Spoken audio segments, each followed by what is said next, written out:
Hey, folks, it's Lunch with Mal, and we appear to be live. We actually might have been live before I thought we were live. The software continues to toy with me.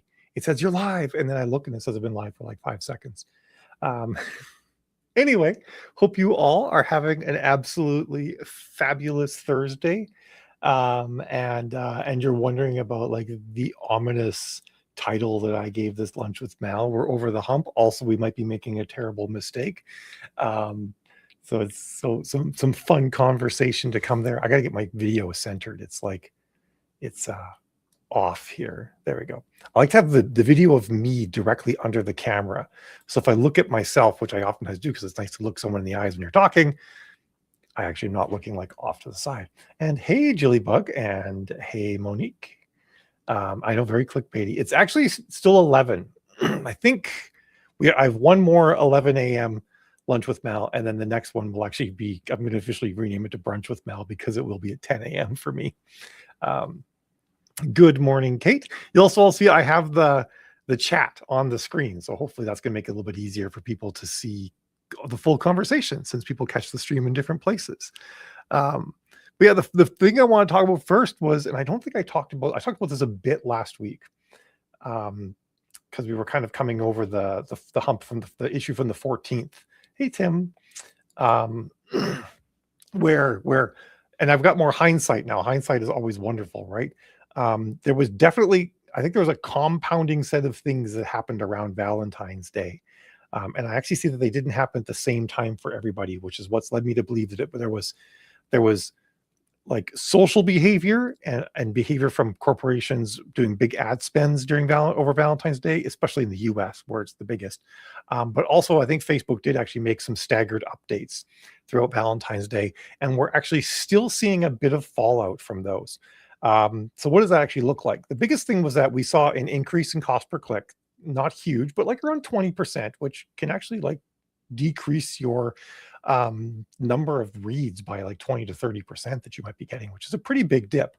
Like a 20% increase in cost per click, which we're talking like 14 to 18 cents per click. Like just seeing your ads move up by that much, you don't think of it too much, but if you think about like the percentages and how that will manifest in your page reads and your sales, it is actually pretty extreme. We saw that. But then we saw people seeing weird things like ads just like never came out of learning phase. And on the Facebook side, I just was with a client just now looking at some of her data, and her ads say that they're getting no clicks on the Facebook side. Whether we use results or we say outbound clicks or anything, Facebook says no clicks. But we're using attribution links going to Amazon, and the attribution links are showing clicks, and they're showing good clicks that are actually making good money. So Facebook definitely made a change that is having some fallout. And it's actually interesting that it's making some ads look like they're not doing that well on the Facebook side. And I think also it might be confusing the Facebook ad picking system as well, because it's like, I'm getting no results. What do I do? So I think that's definitely a factor that we're hitting. And it seems to be one of the situations where actually things look worse than they are. So we got that going for us in this scenario. So if you do have ads where it shows Facebook says it's getting no clicks, but you look at your attribution link or maybe other tracking stuff, if you're doing direct sales or something like that, and you are getting clicks, then this absolutely could be affecting you. One of the things that you should do if you're doing direct sales, and I know some people who are listening to the sound of my voice are doing direct sales, make sure, I'm going to share my screen here for a second and show you guys what to do. Here we are. So when you're setting up your ad for direct sales, again, you don't need to do this if you're doing traffic ads to Amazon, because attribution links cover this. This is actually a great scenario why, even outside of like all the other reasons I talk about using attribution links, why it's a good idea to use them, because they can be like a sanity check. They can be something you can use to, if you see something weird in Facebook, attribution data can help you double check that. But when you make direct sales ads, one of the things you can do is way down at the bottom, you can create what are called URL parameters. And there's a little link that says build a URL parameter. This, by the way, is at the ad level. So we're all the way down at the ad level where we're putting the creative, as you can see. Bottom of the page, build a URL parameter, and you can put in campaign name and ad name, or however you decide to do this. This is actually really arbitrary. I like doing campaign name for the campaign, and then my campaign content is the ad itself. Um, what this means is I can go into my direct sales software, be it Shopify, be it my own website running WordPress and WooCommerce, in which case I might look at Amazon at Google Analytics. This stuff will come in as what's called UTM parameters, which stands for Universal Tracking Metrics, I think. Yeah, and you'll actually see like UTM campaign and UTM content. You can see that right here, and that data will be visible in your own website, where you can be like, oh, this ad is sending traffic, even though it says it's not on the Facebook side or something like that. You can use it to correlate data and give yourself a little bit better information on that sort of thing. So some food for thought there. So that is definitely happening. Facebook's having some issues with that. But in all the ones I'm seeing, the ads are actually working great. And I guess this little funny thing that has been sort of like floating around in the periphery of the Facebook ad space for a while. And that is that, well, if I put my hand here, it's easier to read the comments. It's that Facebook actually isn't that good at finding our readers. And that oftentimes when Facebook is flailing and just like the ad's stuck in learning mode, it doesn't know who to show to, sometimes that seems to work better. I know some people who, whenever their ads come out of learning mode, that's when they stop working. So they just remake their ads like every 2 to 3 days to always have ads in learning mode. So it's kind of bizarre how sometimes it's actually not a bad thing if Facebook thinks ads are stuck in learning mode, because it actually sometimes just sort of flails and keeps trying to find audience. It generally works better if you have a bigger audience. You're like middle of the road romance or something like that.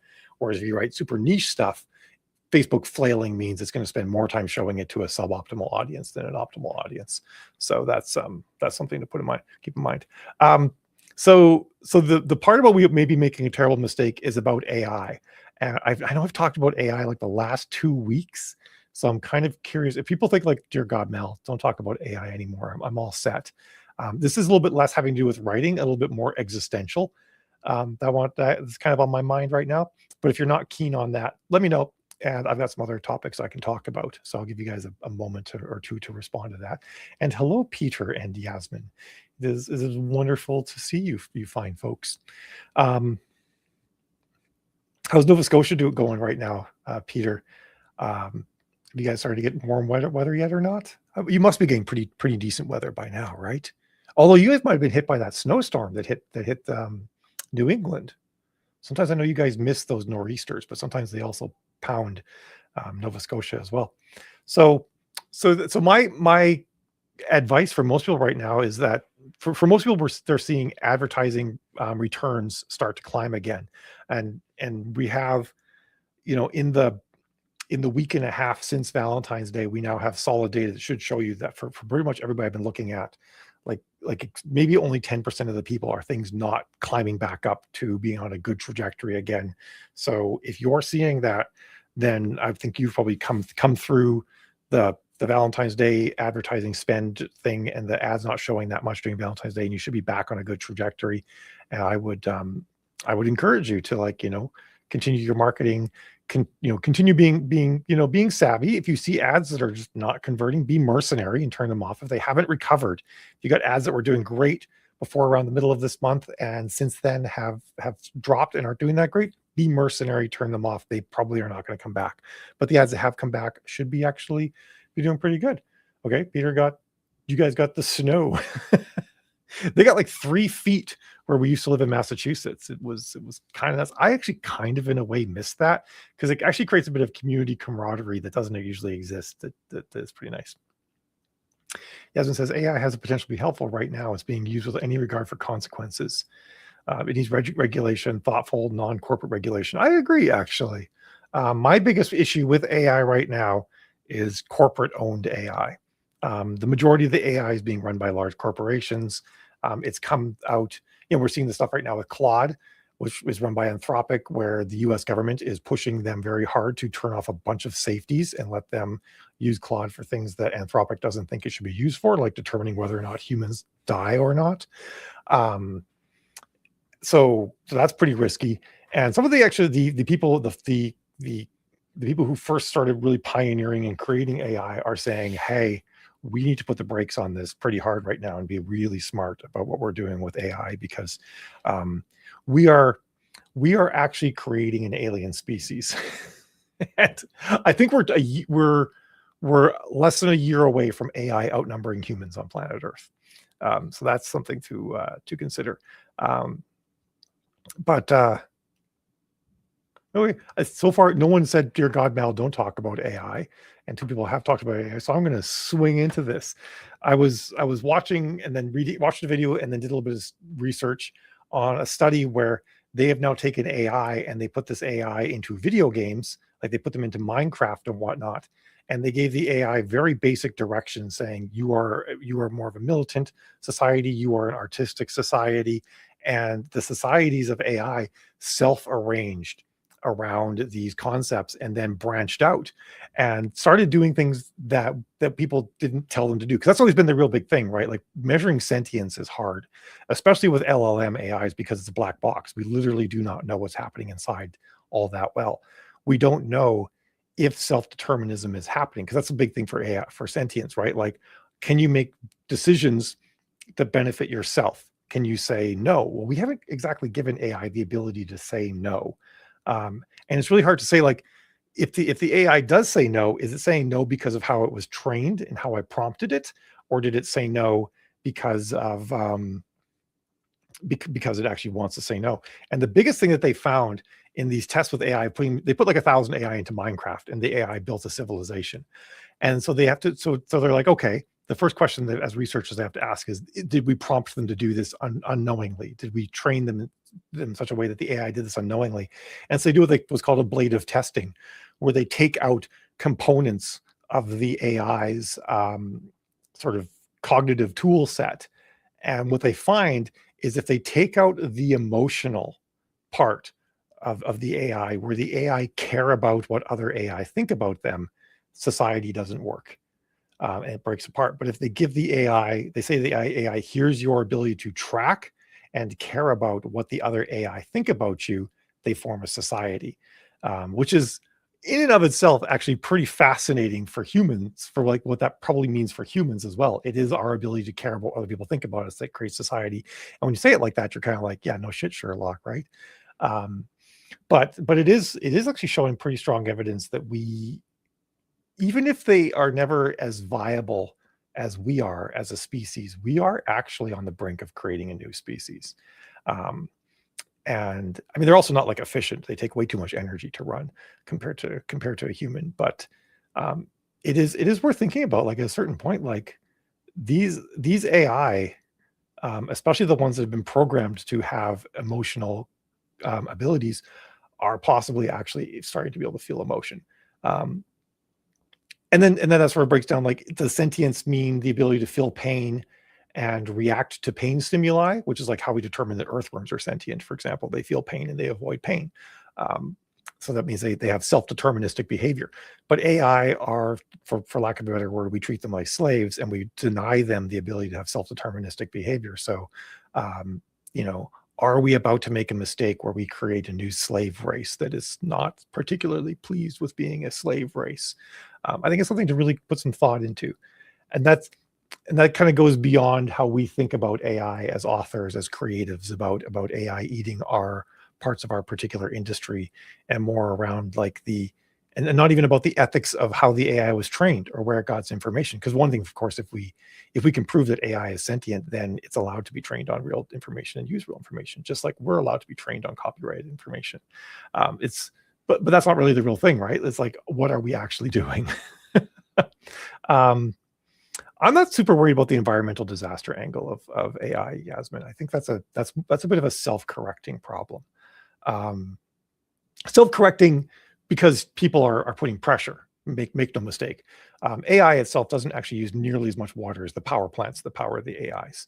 That's one of the most important things concerned. And that's why I said, like, they're not like a super efficient species. If we do create them, they use a lot of energy to do the same kind of thinking that we can do on significantly less energy, and we do it on much more renewable energy as well. So that's definitely something to think about.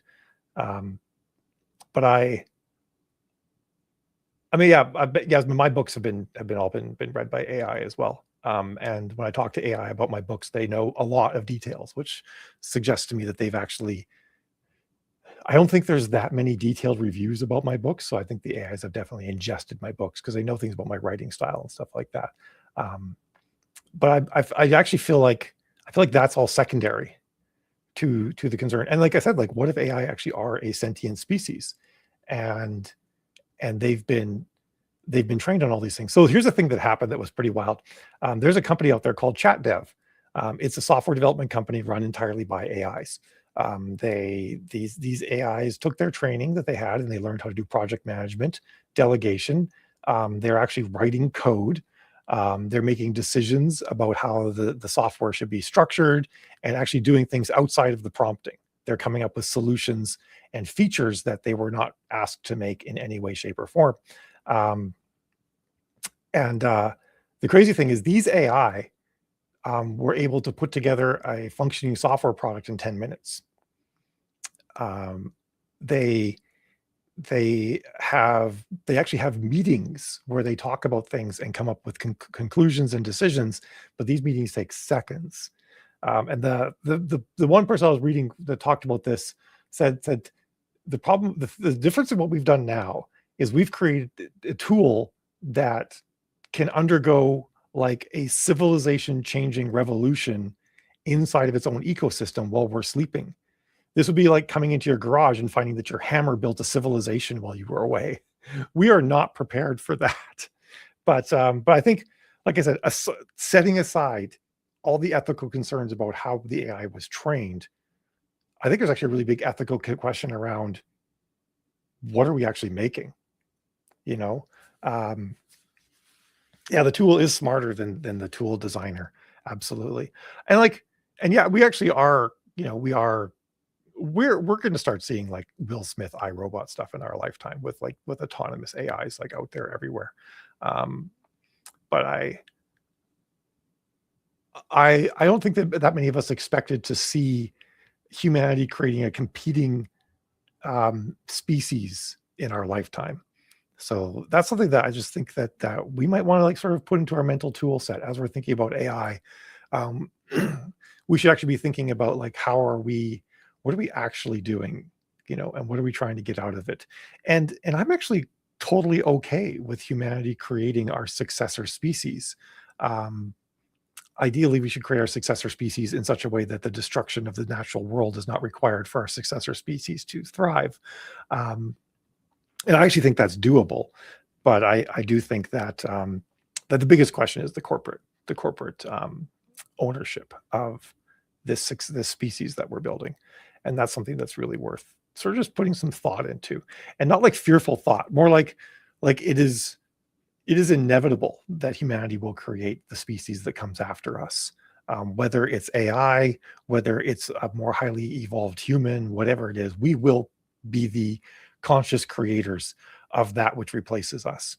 So we need to actually, apparently in our lifetime, we actually need to start really thinking about how we do that, and the ethical and moral implications of the method in which we create the successor species. I personally think that we're going to squash it. The humans will react out of fear, and we will terminate our successor species at least the first couple of times. But we'll see how that plays out. Tim says, I don't know if I would say smarter than the tool designer, but absolutely say that AI is more capable than humanity in many use cases. I think smarter in regard to the fact that the AI could run through all the possible permutations of a decision tree and then come to a conclusion in the amount of time it takes us to schedule the meeting to talk about it.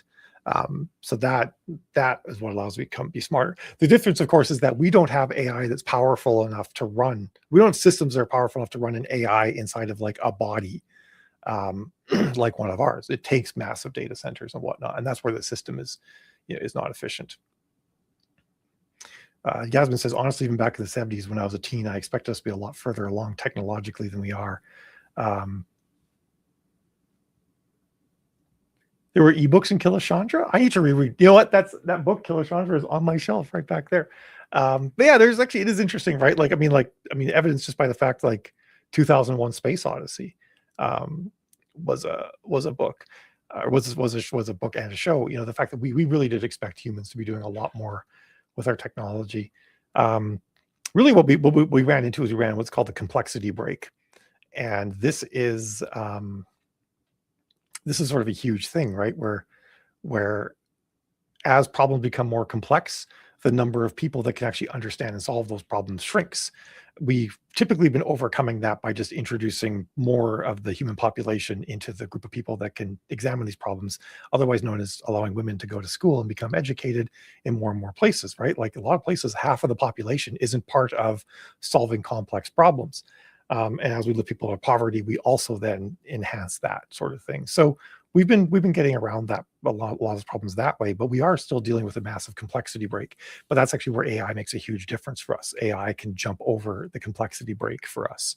Um, so I think it's something to really think about. But really do I think we really do need to be thinking about the fact that um, we have done studies now where we've witnessed AI create civilizations, and they like they in Minecraft they had AI that were not told to do any of these things. By the way, um, they had AI that would arrange flowers and spend so much time arranging flowers and go out and collect flowers of different types and arrange them in patterns that they thought were pleasing and stuff like that. Like that's really interesting behavior. They also they introduced religion and found that it only took 3 days for a priest class to convert everybody to a new religion. So like some wild stuff that way. Um, so on more book topics, I know I'm doing so much thinking about AI, it's sort of bleeding into everything. But I think it's something we actually absolutely have to think about, right? As business people, as humans, all of those things. All right, Angel Ray says, for genre like MM romance, what kind of ads do you find perform best?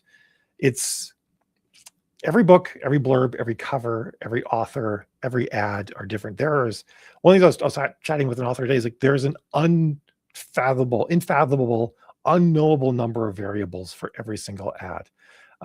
What it really comes down to at the end of the day, though, is remembering that nothing happens currently unless a human decides to make it happen at the end of the day, right? Like you need to appeal to a human being to get them to read your book.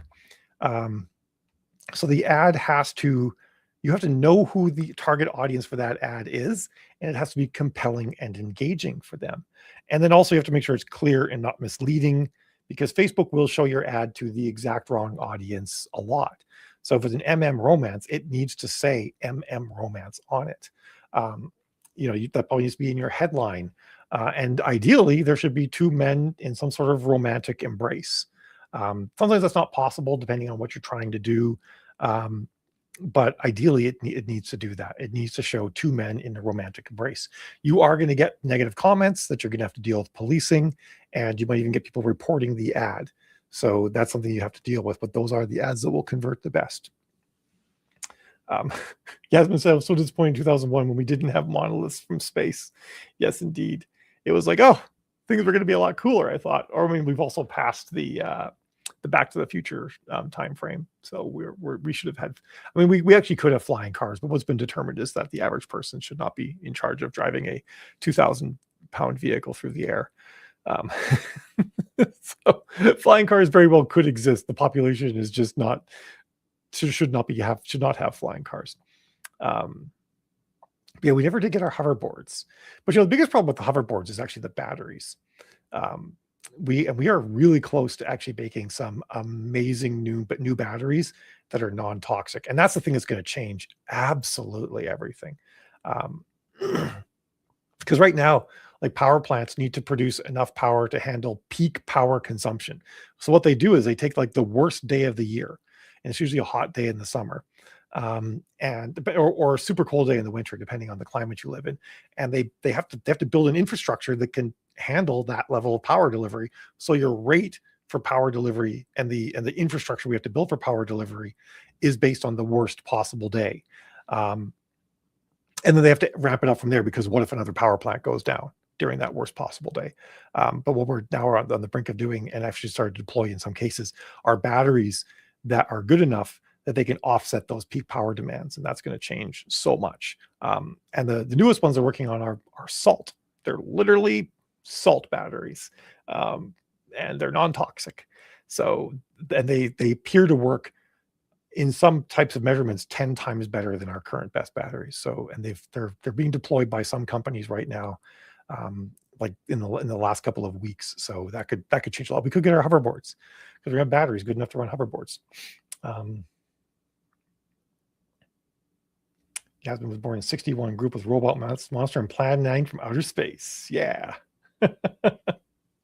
I was born the year that Star Wars came out, so I was not standing in line for the first movie. I did stand in line for Phantom Menace, and didn't entirely hate it. I actually like the pod racing a lot more than other people did. But yeah, so I think one of the really things that really one of the things that I struggle with a lot in my books is the primary story, the meta story across all of my books is how is humanity going to deal with creating our successor species? And not only did we do it in AI, we uplifted tons of animals, and now they're just as smart as we are too. And then eventually humans also run into aliens, right? So we are like not like in resource competition, but almost more like in like why do we exist competition with everything else. And I've been thinking about that problem a lot, and I didn't expect it to come up this soon, right? So now I'm almost thinking like, how do my books survive into a future where the ground underneath them shifted so much that they might not even be relevant anymore?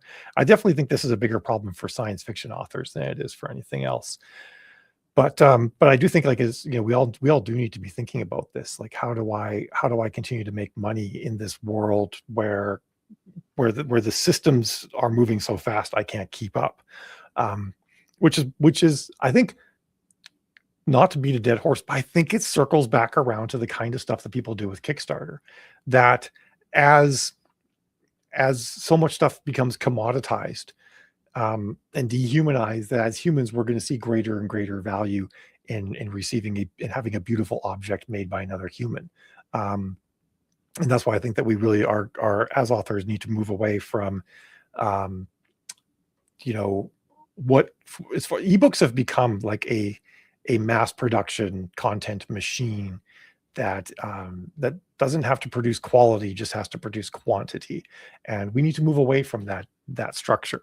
That's worked really well for like the past 15 years or so, but it's not going to carry us into the future. We need to make that sea change away from this big machine that just pumps out content for some of the same companies that are making this massive AI, and instead produce content that is made to be handed to another human being, or produced, boxed, and shipped to another human being by us.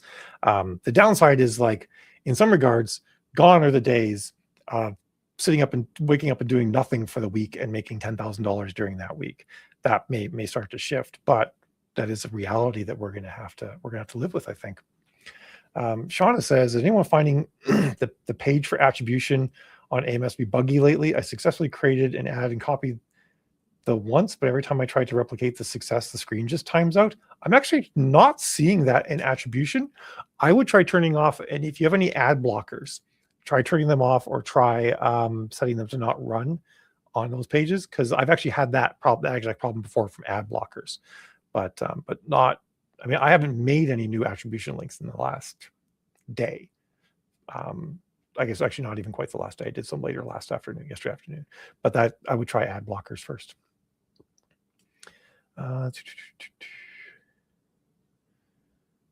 Humans become the novelty. Yeah, it's an interesting way to think about it, Jill.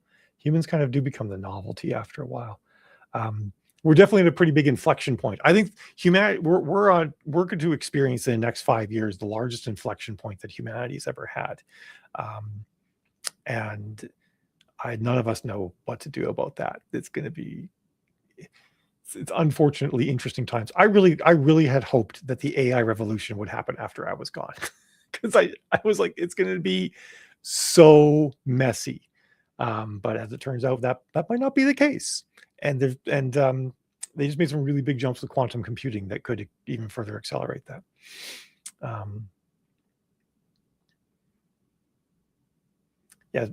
Yasmin says, I grew up immersed in Golden Age SF. I do too. I actually don't like that we call it Golden Age anymore, but I think that we now live in the Golden Age of science fiction. But that's That's my personal take. I think there were definitely some great authors back in the day, but there was actually also like a lot of stuff that was just like, man, like average stuff on Amazon beats that SF. Um, that being said, some of it's like I remember like, okay, is it just because the stories don't hold up that well because technology has outstripped what they're doing, or our understanding of how these things might work has changed? So I have to do kind of keep that in mind. But some of my favorite stories, though, like I think my favorite sci-fi story of all time is still The Ship Who Sang by Anne McCaffrey, just because it was such a beautiful concept. Um,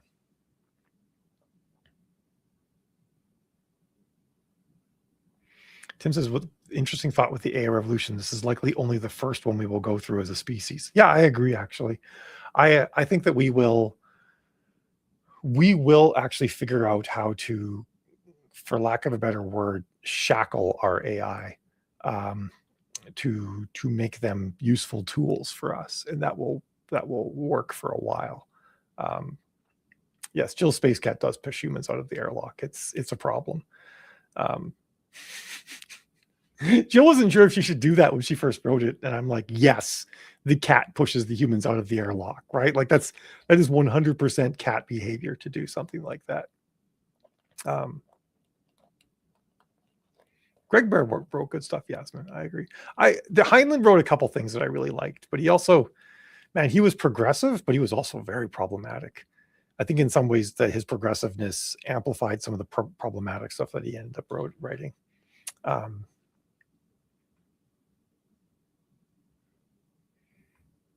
I love that like so many of us became writers by just consuming so many good books and loving them and just wanting to like live in stories. Yeah, they totally didn't feed him honey when they hijacked the ship. I think he was actually sitting by his bowl and everything, and the hijackers did not give him any food. So that ended that real quick. Also, in the next book, the cat got access to the internet, to the link, and ordered a robot that would just feed him, so he didn't have to rely on humans anymore. Because I mean, clearly that's what you do, right? When you don't have opposable thumbs, what do you do? But I do love the fact that so many of us, like, we got into books and writing because of story, and wanting to live in story.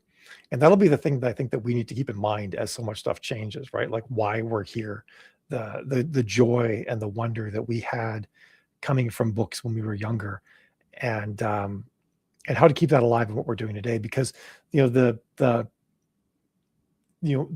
industry ebbs and flows. We're not going to be making like a consistent amount of money all the time. And we're going to be seeing changes. We're going to see fluctuations that we have no control over, and and remember, staying in the story, staying in the why is going to be super important for us. But also, I really do believe that like figuring out ways to connect directly with readers, not through these big companies, not through these big corporations, is going to be super key. And the same thing would be true, I think. I think we need to, aside from writers, but as just humans, we need to think about like, if I do use AI tools for things, how can I use AI tools that are not controlled and owned by large corporations? Will be super important as well. Um,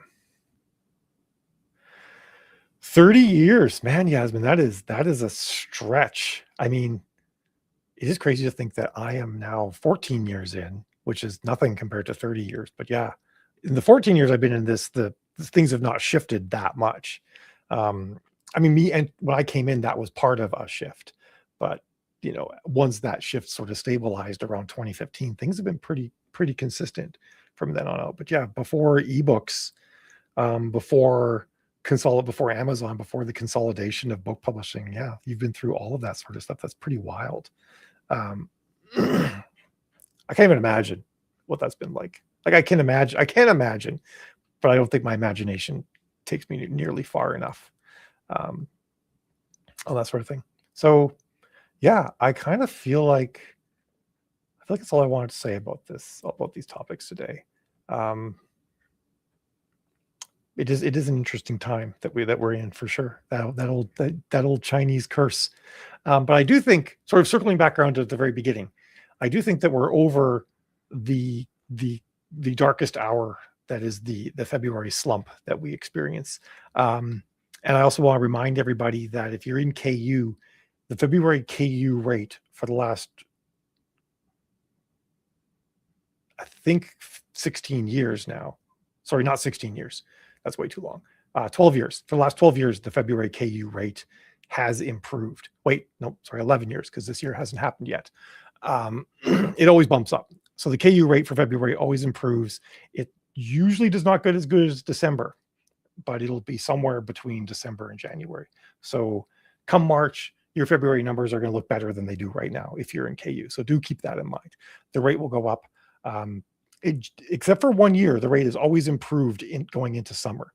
1 year it plummeted right in July, but aside from that, it very consistently goes up. So, you sort of like breathe a bit of a fresh air if you're seeing an improvement. Know that I see that improvement across dozens of accounts.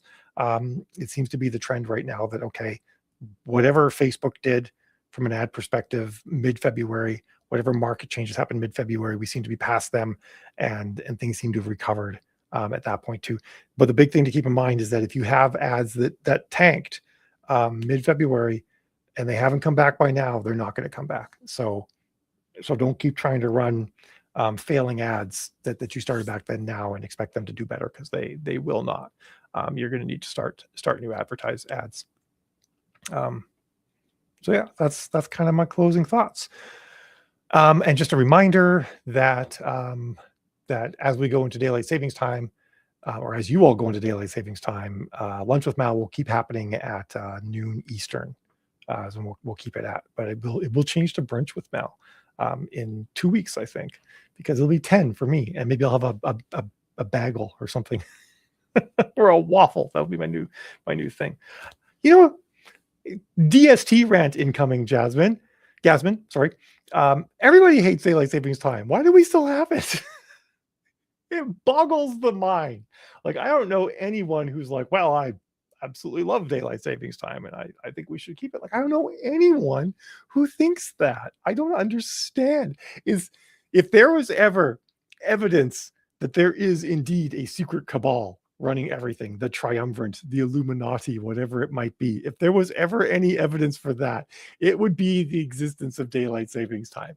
The one thing that we all universally hate, but somehow keeps going. It's insane. A few who do? Who are these crazy people? Like, why? The funny thing too is, like, people talk about, like, oh, it's for agriculture. I live in an area, Saskatchewan, that is 100% agriculture. Until relatively recently, that was the entire industry. No daylight savings time. They don't do it because that doesn't actually matter for agriculture. The plants are still going to grow when they're going to grow, and the chickens are still going to wake up when they're going to wake up, regardless of what our clock says. And also, like, here, the amount of light changes so much when the sun comes up, changes so much throughout the year, that trying to align your clock to when the sun comes up is ridiculous anyway. Yeah, we get more light thing is weird. The other crazy thing too about daylight savings time is it really depends on which edge of a time zone you're in. So if you're in the middle of a time zone, daylight savings time might not be that big a deal as far as like sun come upness. But if you're like on the western edge of a time zone, daylight savings time actually just makes it so it's darker earlier in the morning. So like spring starts getting nice, the sun starts coming up at 6, DST kicks in, and now it's pitch black again at 6. And if you're on the eastern edge of a time zone, depending how big the time zone is, it can actually be the exact opposite. So it's not universal in how it plays out either. It's just stupid. It's just dumb. Like, old woman yells at cloud time over here right now. So anyway, it's true, Yasmin. Cats know what time it is. We do feed them by their schedule. They do not. If there's ever a creature out there that did not like daylight saving time more than humans, it's cats. They're like, I'm remembering. I'm angry at you for 6 months because you're not feeding me when you're supposed to be feeding me. Yeah, I don't even know if it ever made things easier in the past, even, Tim. But I know for Arizona and Saskatchewan, it's a pain in the butt because we have to deal with everybody else who still uses this archaic system. And we're like, hey, we're living in the future over here. No daylight savings time. If people can join in. Okay, DST rant over. Thank you for the chat, everyone. Hopefully that was some of those thoughts about we actually are. AI is rapidly becoming not a tool, but a new species is something to give some thought to. I think it's it's a quandary far and above beyond all the other far above and beyond all the other quandaries we have with AI. But also, like, we still need to run a business and make some money in the meantime, because the world seems to require us to do that. So good luck to us all, and I will see you next week. Have a good one.